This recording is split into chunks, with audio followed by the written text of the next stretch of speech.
Genesis chapter 29. After Jacob resumed his journey, he came to the land of the Kedemites. Looking about, he saw a well in the open country, with 3 flocks of sheep huddled near it. 4 flocks were watered from that well. A large stone covered the mouth of the well. When all the shepherds were assembled there, they would roll the stone away from the mouth of the well and water the sheep. Then they would put the stone back again in its place over the mouth of the well. Jacob said to them, "My brothers, where are you from?" "We are from Haran," they replied. Then he asked them, "Do you know Laban, son of Nahor?" "We do," they answered. He inquired further, "Is he well?" "He is," they answered, "and here comes his daughter Rachel with the sheep." Then he said, "There is still much daylight left, it is hardly the time to bring the animals home. Water the sheep, and then continue pasturing them." They replied, "We cannot until all the shepherds are here to roll the stone away from the mouth of the well, then can we water the flocks." While he was still talking with them, Rachel arrived with her father's sheep, for she was the one who tended them. As soon as Jacob saw Rachel, the daughter of his mother's brother Laban, and the sheep of Laban, he went up, rolled the stone away from the mouth of the well, and watered Laban's sheep. Then Jacob kissed Rachel and wept aloud. Jacob told Rachel that he was her father's relative, Rebekah's son. So she ran to tell her father.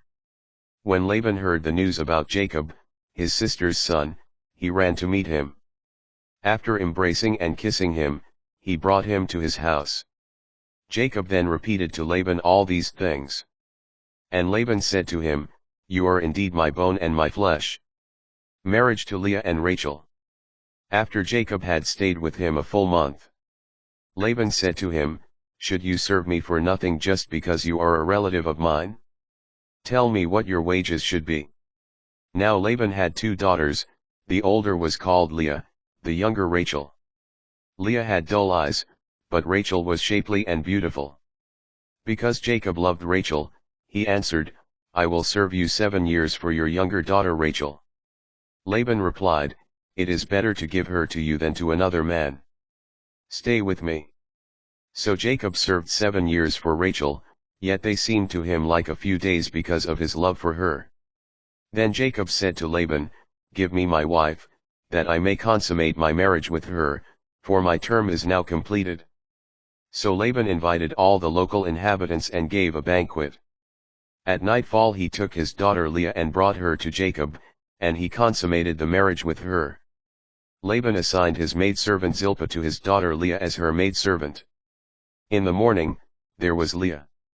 So Jacob said to Laban, "How could you do this to me? Was it not for Rachel that I served you? Why did you deceive me?" Laban replied, "It is not the custom in our country to give the younger daughter before the firstborn. Finish the bridal week for this one, and then the other will also be given to you in return for another 7 years of service with me." Jacob did so. He finished the bridal week for the one, and then Laban gave him his daughter Rachel as a wife. Laban assigned his maidservant Bilhah to his daughter Rachel as her maidservant. Jacob then consummated his marriage with Rachel also, and he loved her more than Leah.